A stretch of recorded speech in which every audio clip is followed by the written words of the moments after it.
Welcome back to the Lanterne Rouge Cycling Podcast, presented by Zwift, the online cycling platform that makes training fun. Here with Benji for the Milano-Sanremo 2022 recap. You know the parcours, 293 Ks.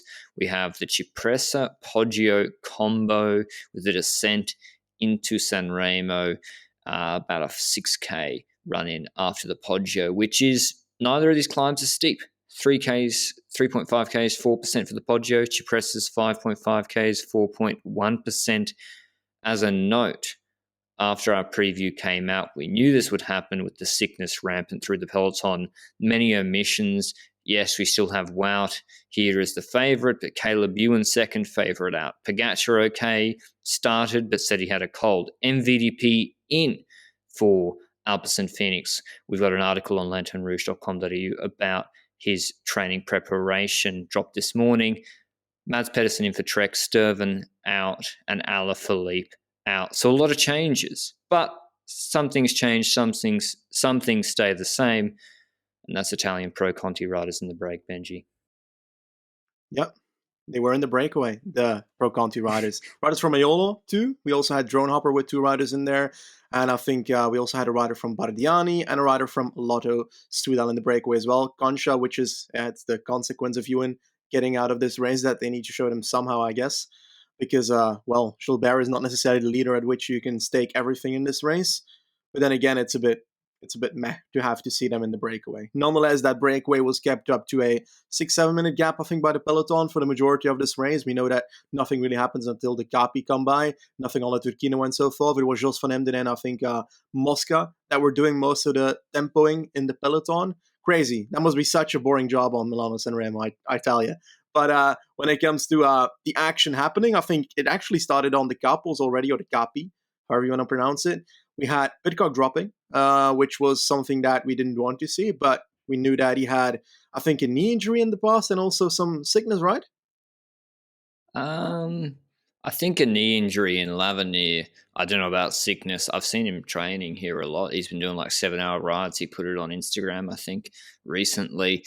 But yeah, I haven't seen anything from Ineos about what happened. Maybe they'll release a statement about it. Very, very odd. It means something's up. You don't drop there if you're fit. So that wasn't looking good. Speaking of fit people, me and Benji on Zwift today during the Milano-Sanremo watch-along ride. Really fun. I think we started before the Capo. We finished just before Pidcock dropped, and we had Bas Tiertemet join us. So in future, we try and get special guests, sometimes announced last minute, on our Zwift LRCP group rides. And the one for today from Milano-Sanremo was really good. And we'll be having them for future races and during the Grand Tours as well. If you want to try Zwift yourself, there's a 7-day free trial at Zwift.com through the link in the description. And thanks, as always, for Zwift being our title sponsor of the Lanterne Rouge Cycling Podcast. But yeah, next thing with Sagan gone, Benji. Worst time possible. What was wrong with his bike? Because it wasn't a flat. He couldn't figure it out. Like rear derailleur or something, it looked like, or like the back of his bike when it comes to the chain and so forth. Something in relation to that looked to be not okay because he was not having a flat and so forth. And you know that when you're doing that just before the Cipressa, it's ruined. Your Milano-Sanremo is over if somebody starts pacing on the Cipressa, and we knew that two teams would be interested in doing that. We mentioned that we had Pogacar at this race, who obviously can't go to the line with a Pedersen and so forth. And we also know that Jumbo would like to drop Pedersen. And we come to this Cipressa, and it is indeed a rider of UAE that hammers it right at the bottom. The gap to the break is now, I think, 2 to 1 minute, roughly. And that one rider hammers it for a bit, and then he's gone. I think it was Corvi, but I'm not certain about it. And after that, it's Jumbo that takes over with Tosh van der Sande. Not the crazy tempo that one UAE rider was doing, just a gradual tempo on the Cipressa. And it took until, I think, halfway to Cipressa for Jumbo to not be at the front anymore because UAE was taking over. And one of the riders that decided to do so was Polans, who decided to go to the front and started hammering it. And when I say hammering it, it was a decent tempo, right? Yeah, it was his Trofeo Laguelia pace where he was initially riding as a domestique for Covey and Ayuso. And it was the same, like, the pain faces were unreal, and we saw people dropping. Viviani gone early. Sagan's trying to come back, never making it back through there. Ganna gone. Didn't see him either. And this group was suddenly like 25. Oh, no, not yet. Not yet. 25 riders deep. Good pull from Palance. Jumbo were all there about third wheel. Roglic entered Cipressa. Terrible position. Well, it was fine, but he wanted to be on his team's train. He wasn't. It was them on the right-hand side. Jumbo with Wout, Laporte, and Nathan van Hooijdonk. He was on the left side. He had to move up the Cipressa, and he did so easily whilst everyone was pacing. So that was a problem for him. He eventually moved up, but it's Formolino, Benji. Incredible pull, like he did in Liège last year. Yeah, certainly. And we saw that Pogacar was not in second position yet when Formolo started hammering it towards the front. And he just kept it up for like the entirety of the Poggio till the top. At the end, it did look like Pogacar was moving up a tiny bit. But in the end, they crossed the top with those riders. And the group was thinned out to around, I think, 20, 25 riders roughly.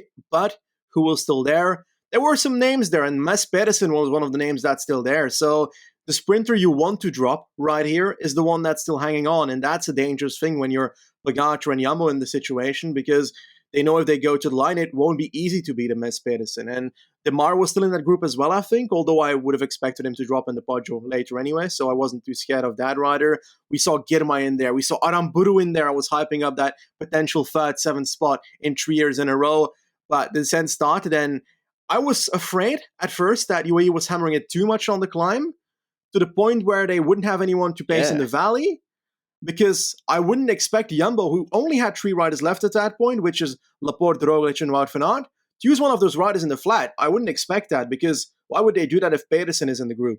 So eventually, UAE actually did have the riders to keep it up in the valley. So I guess that's a question I didn't necessarily need to ask. I just had to look at the group. No, and I couldn't believe it. Back. Oh, okay. I thought they were coming back 100%. I guess the tailwind in the valley made a difference, but I thought 100% it was coming back, because Jumbo want Nathan van Hooijdonk to come back, and he's behind. They've got all the favourites there still, like Pedersen, the quick guys, MVDP, so Jumbo aren't going to pace because they're behind.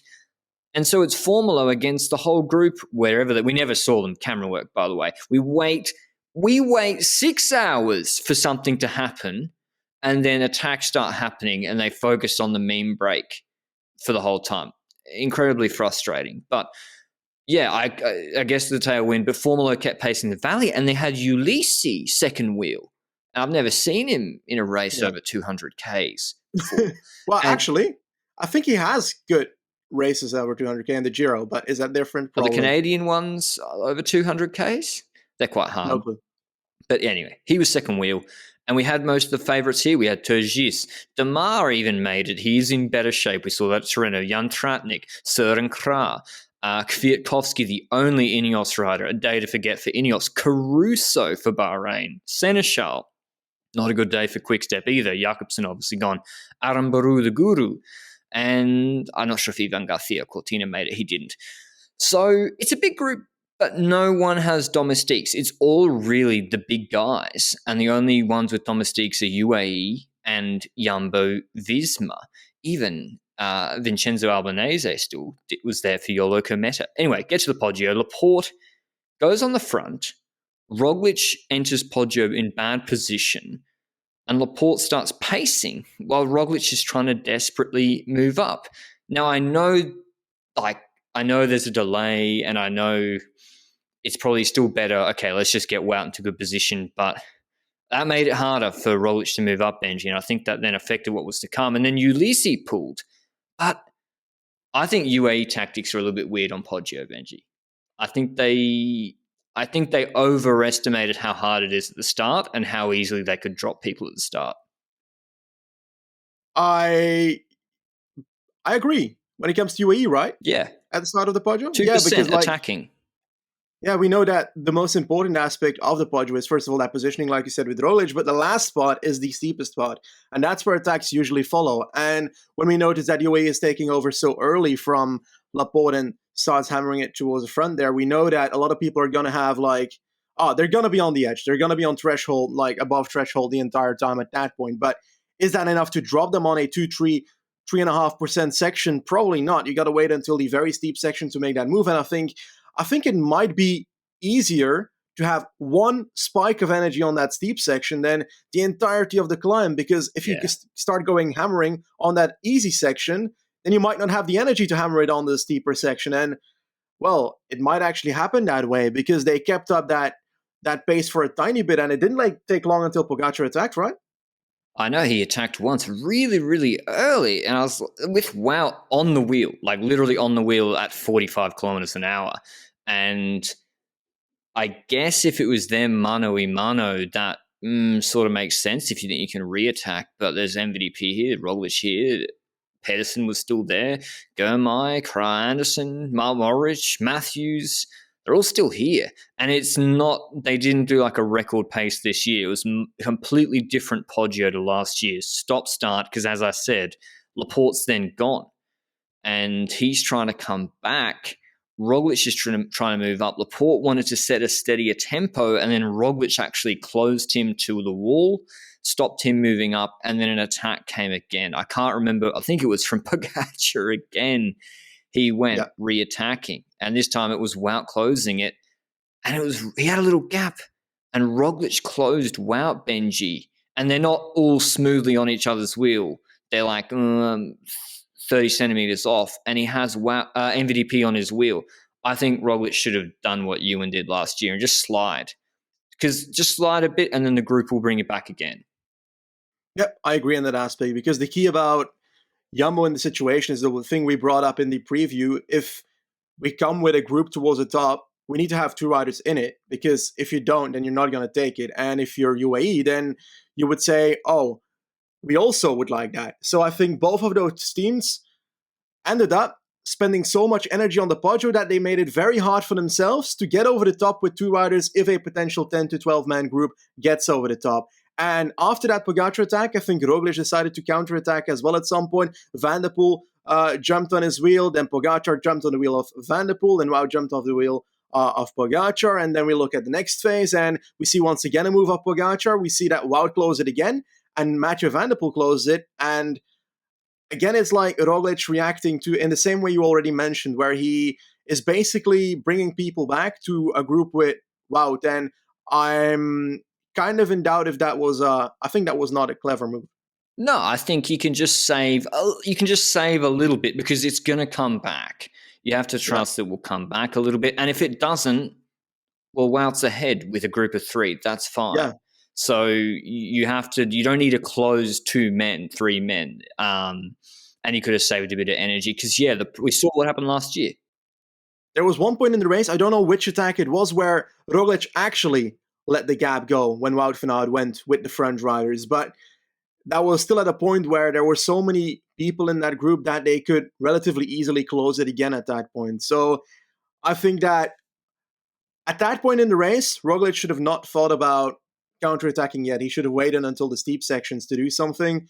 And if he doesn't have the energy at that point to do it, just hold on, just follow, because it's so key to get over the Poggio with multiple riders. And I think the key attack actually came when you were supposed to attack on the steep section, which was Søren Kragh Andersen, a rider that I'd expect to follow at this point in the race, to not necessarily be the attacker at this point in the race. And everybody had trouble closing that move. I think it was Pogacar that got onto the wheel instantly. Wout van Aert tried to close that together with an Israel rider, I think. I'm not sure who it was, to be honest. And Van der Poel was also relatively easily there, but that Israel rider drops the gap, and therefore Van der Poel has to go around that Israel rider towards Wout's wheel, and Wout starts cracking in the wheel of Pogacar, and Pogacar starts cracking a tiny bit in the wheel of Søren Kragh Andersen. But you know that this is on the latter part of the Poggio, when you see Mess Pedersen 10 meters behind. He's pacing a group of 10 back, and you know if it's only that little before the top, that group is coming back. So it seemed like the group had thrashed about and thrown haymakers before that Alaphilippe 6% zone. And the SKA attack was the best timed one. It's where I thought Pog would have gone. And it hurt guys. I think Wout burnt a big match there. And MVDP, actually, he made him close the gap before we get into the hair-raising Poggio descent. This episode of the Lanterne Rouge Cycling Podcast is supported by Colnago, the legendary maker of bicycles that are winning and beautiful. The logo of Colnago, the ace of clubs, was chosen for the brand after Michele Dancelli of Team Molteni won Milano-Sanremo in 1970 on a Colnago, the reason being that Sanremo is known by the nickname the City of Flowers. As always, today we saw Tadej Pogačar on the Colnago V3 RS, the bike on which he has won the Tour de France twice, Liège, Strade and Lombardia, and which lit up the Poggio today. The Colnago V3 RS is engineered to be the perfect all-round bike in terms of aerodynamic and climbing performance. You can check out Colnago's full range through the link in the description down below. Thanks to Colnago for supporting the podcast. Yeah, big group, Benji, 2 seconds. It's always going to come back on that descent. Pogačar actually went to the front on the descent, clearly not going full, and we knew something was coming. We have 3 Bahrain guys in the group. One of them is Nibali, Stan, Acolyte, possibly even God tier mode above him, Matej Mohoric. When he went on the descent, I was like, this is trouble. Yeah, this is certainly trouble. And I started seeing him move up from the back of the group already. I was like, this is about to go down. This is about to go down. He's going to go at some point. He's moving up rider by rider. Something's coming. And I think the riders saw it as well, because riders tried to react and tried to get to his wheel. But Mohoric air was like 10 times everybody else for some reason. So he's able to like snipe past everybody in the descent. And the second he gets out of that corner where he passes the first rider of the group, I think it was Van der Poel at that point, where he already gets a bit of a gap. And Van der Poel desperately is trying to like somewhat hold on. Van Aert also, and those 2 riders were at the front trying to close down the gap that Mohoric had made at that point, which wasn't large at the start, but it started expanding and expanding, because this is not necessarily the most technical descent, but it's technical enough to do difference. And there was one corner, and he was it a straight or a corner? Just before a corner, I think, where Mohoric had like, I think 40, 30 meters, probably not more. And he starts riding into the gutter on the left side, just next to a rock. I thought he was going to head straight for that rock. I was hoping not, but he jumped out of that gutter right on time, straight into the corner. So that's the first time he saved his own life at that point. He goes through that corner, goes through the next corner, and he has a bit of a gap on the rest. He expands that basically for quite a portion of the descent. The gap is not necessarily big at this point, like second and max a half. 10 seconds? Second and a half. Okay. So, it looks big. It looks big, but they're going 70. So you're right. It's not actually in terms of, it's like F1. You look at, they're like 300 meters away, but it's like 0.5 seconds. He nearly died a second time. And the next one was almost sketchier. He was going quick, I think grabbed front brake, bucked the bike. I have no idea how he kept it up. No idea how he didn't crash out. And Mohoric's full sport is the threat of death. I am willing to die to win this race. And to be honest, this is the only way he can win. He can't win a sprint, can't attack on the Poggio, but he is willing to die and do the descent fully on the limit. It didn't work out in the Giro last year. Crashed. Thank God he didn't hurt himself too badly. He didn't crash. Flying. The motos, it must be said, as they have a lot this year in various races for various riders, including Wout at Omloop a little bit, but this was out of the corners, like they were 30 centimeters in front of his face, slingshotting him out of the corners. It made a difference. But, Benji, I knew if you don't close him before the flat section, you are going to have problems. There's no Trentin to pace. Bahrain are the only other team with riders.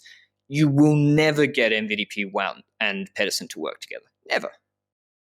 100%. Because you know that, well, we've said it a few times this podcast already, but the key to being able to catch a rider that attacks in the descent, just like Stuyven last year, is for the favorites to have teammates, and that is not the case right here. Roglic was a bit off the back of the group right there in that descent, then was unable to help out because of that reason. And then you look at Pogačar's team, and they spent most of their riders the entire race. So at that point in the race, they don't have those riders to pace that rider back. And apparently, Mohoric was using a dropper seat post. Is that legit? I'm going to wait for confirmation. Yeah, he said that in an interview. He might have, maybe he meant he accidentally like shoved when he nearly crashed, it like jammed the seat down more. If he is, that's insane. I know he pointed at something later, but Again, we have this group behind Turgis, not going to pace. He's not going to win a sprint. Certain not going to pace, not going to win a sprint. Wout has got MVDP on his wheel. He's paced a lot, closing the Poggio, getting tired. Not really going to pace. MVDP attack paces where he attacks and then pace a little bit. But the gap was going bigger and bigger. And we saw when they go into the left-right chicane, they were all looking at each other. People out of the saddle looking. We knew it was done. Matej Mohoric takes a daring, insane, hair-raising descent victory of Milano-Sanremo 2022 ahead of Turgis, who attacked out of the group. Probably pretty smart from him, to be honest. He wasn't winning the sprint. Yeah. Taking second, 2 seconds behind. MVDP on the couch 8 weeks ago, third today, called up at the last minute. Matthews fourth, Pogacar fifth, Pedersen sixth, then Kraanesen, Van Aert, Tratnik. I dare say that sprint, MVDP did work a bit, but I dare say that sprint order, Benji, is reflective of how much Pedersen and Wout worked on Poggio and afterwards. I don't think it's reflective of, well, Søren Kraansen's faster than Wout now.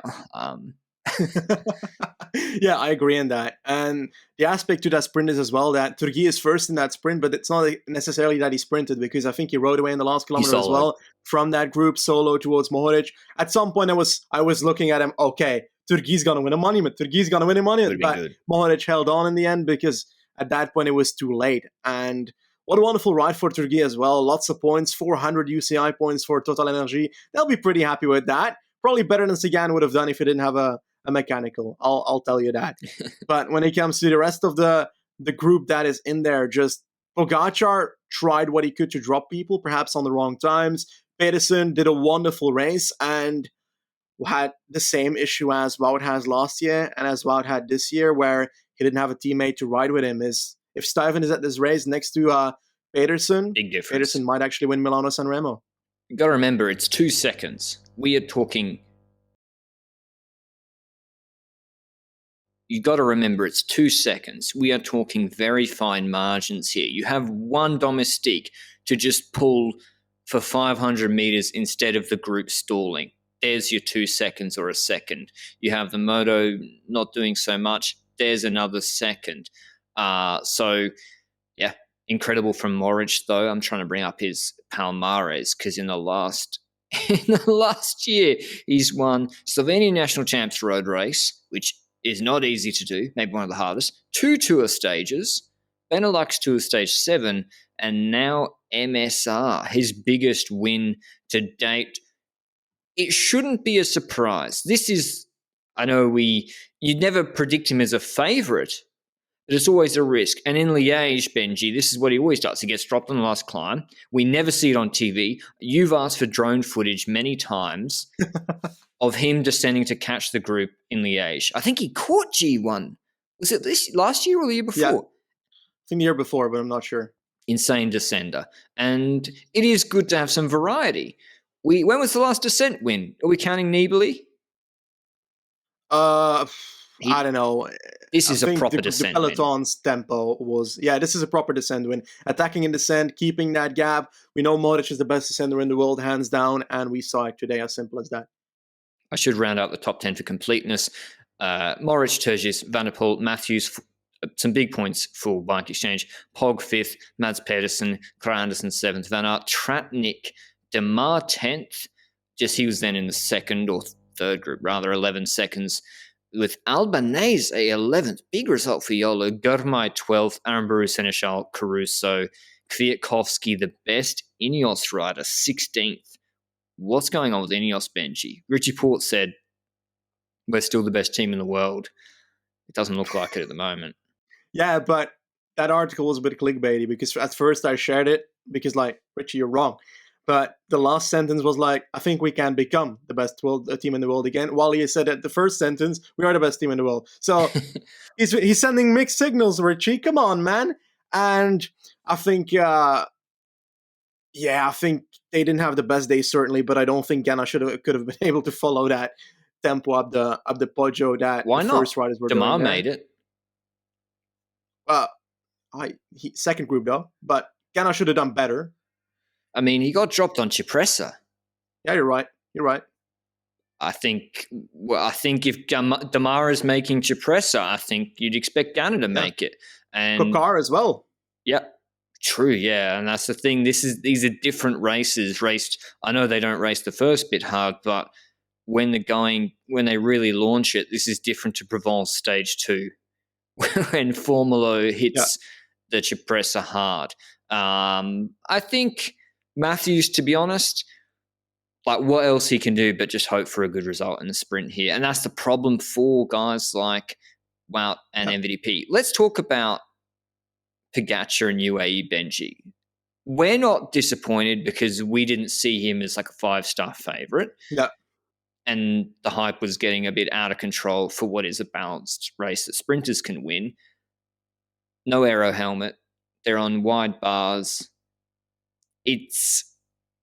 I do feel like they have won a lot of races because Pog has just been so much better than everybody. Yep. But why did they pace the Valley? Think about it. Why did they pace the Valley? Who was behind?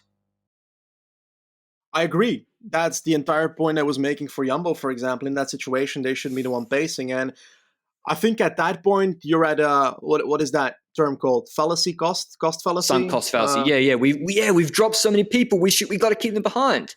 Yeah.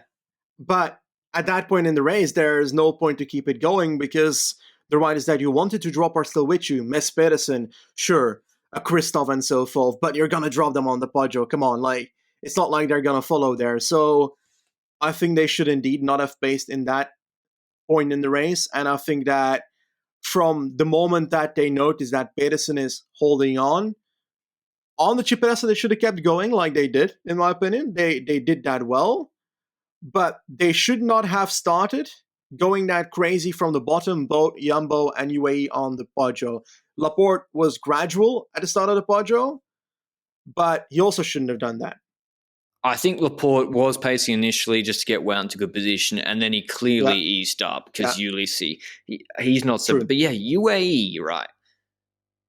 You want Pogacar to get separation, either solo or small group. He's not winning. I mean, some people like, he's so good now because he won on Carpegna. He can beat Demar and people in sprint. It's like, come on, guys. Like, let's relax a little bit. But so that's how he can win. But they've created a situation where he's attacking on a 2% section of the Poggio where he feels like he's run out of domestiques. I better attack.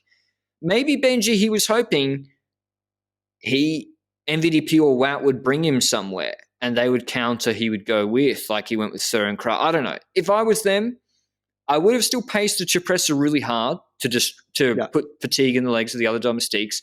I would have wanted Polance to come back. I would have wanted Formulo to do a second effort, and I would have wanted to pace Poggio hard to set up a Pogacar attack on a steeper section later, because that is the Alaphilippe model. Yep. And he's not necessarily going to drop people at that Alaphilippe moment on the Poggio, but he's not going to have a 15-man group in his wheel, most likely, I dare to say. Exactly. And then we look at Jumbo, for example, and honestly, on the Cipressa, I agree with what they're doing. In the Valley, I agree with what they're doing. When it comes to the Poggio, it started becoming a bit messy on the Poggio, where it all started with the bad positioning of Roglic, I think. And if he's not in a bad position, he's more to the front, he doesn't spend that energy there, perhaps he's able to hang on at the end. I agree. I think, again, he's so good legs-wise that he's like, I can move up 30 wheels on the Cipressa. But the margins, as I said, are so small that there's still a cost to that. And then Poggio, I think it cost him, you saw the cost there, and particularly the attacks he was closing that he didn't have to, with Pog with Wout van Aert behind him, that there's a cost moving up 15 wheels on the Poggio. We saw it with MVDP last year. You do a superhuman effort to get to first wheel, and then you're done. What do you think about, could Wout have done anything differently today? I don't really see it, Benji, because if he doesn't respond to every Pogacar attack and Pogacar goes solo and wins, we would have called him an idiot. And everyone would have called him an idiot. And then he said, I had the legs, but I didn't want to close every attack. I think you have to. Yep, I agree. And I think it's not Wout's fault. I think Laporte probably wouldn't been able to follow the tempo at the top there. No, So he I couldn't. don't blame him necessarily to not be in that final group. I think the key was getting Roglic in that 12-man group, and that's where it didn't work out for Jumbo today. And if that was happening, they had a rider to pace after the Poggio, and they didn't have that today. And yes, that rider would have had to respond to a lot of attacks, that is certain, but come on. I think for 2 kilometers, one rider can do the controlling, right? I still don't like the idea of Roglic controlling in after the An Poggio. attack then, because Pedersen's there. I was all in on Wout going into a small group over the top because I think going into a sprint with Pedersen and co, roll the dice. And the one mistake Wout made, I think, was hoping Pogacar would close Moritz descent attack. He waited like 2-3 seconds, and Pog was like, I'd win the Tour de France later this year. I'm about to end my career. And because then Wout held the gap stable for a bit, but Pogacar had let the wheel go a little bit. That was the one mistake. I'm sure he's on the limit. MVP Benji, we haven't really mentioned him. Probably the most remarkable result of today. Again, as I said, we wrote the article, Carlos, this morning about his training program. He went, this is end of February, Benji. This is like 20 days ago. He did a 15-minute test, 380 watts or something, 175 heart rate. 14 days later, he did the same test, 80 watts more at 470 or something, at a slightly lower heart rate. I was like, it's the most ridiculous thing I've ever seen, whether it's talent, whether it's just that's what happens when a guy like him doesn't train and then gets back on the bike. I think I do worry, Benji, that they're going to throw him into everything now. I'm still not sure the back is fully resolved. Like, I know we said on the Zwift stream today that it's not the biggest deal. MSR, like he was doing 7-hour training rides anyway, but are you still a bit worried about them not being patient? I don't know. Like, we know that Copia Bartali is his next one. I think that's a good fit. If you take him out of that and go to A3, then it's a problem, I'd say. But I think going from Copia Bartali, seeing how it's there, and then gradually building up into the Waters of Vlaanderen, the weakest of the Cobble Classics, I dare to say, in that region of the year, together with Brugge de Panne, and then build up towards those other monuments, that could potentially work out. But I'm not a doctor. I'm not with him. I don't know how he feels about it. Perhaps he was sandbagging a bit. Most likely he was sandbagging a bit. Just like Mohoric with his bloody knee pain. Where was the knee pain today, mate? Yeah. I mean, I just don't listen to anything anymore. When I hear people saying he's just here for the experience, just like when Albertson said he's here to fill in sick rides, I'm like, come on, you flew him to Milan, come off it. And then you saw it's clear. They've looked at his training pics. I can imagine Rudolph and De Kegel huddling around looking at his training pics like, holy fuck, he's back. And he just signed an extension as well. Yeah, exactly. We don't have to get the MVP insurance into this. Where's Jasper? Did he? He dropped, I think, on the Cipressa in the second group there. Anyway, crazy from MVP. I hope his back issues stay because he didn't do any sprints at all. Well, they resolved. Are they resolved? We'll never know. They're not chronic. They're not chronic, Benji. They're just persistent and lingering. Yeah. Okay. For 6 months. According to Rudolph. Okay. Shouldn't laugh. But yeah, anything else from Milano-Sanremo, Benji? I still think the tension, I was literally must-watch TV from the base of the Cipressa. Yeah. You don't like it as much as me. You're like, eh. I'm not going to lie, I really enjoyed it today. The thing about Milano-Sanremo is that you've got this mindset into it where it's like a gradual build-up, and at the end you've got this crescendo, this major moment. No. I'm not going to lie. sorry, I forgot. It's a podcast. Went horizontal with my hand and then up like a conductor. There's no gradual build. Is that what you mean?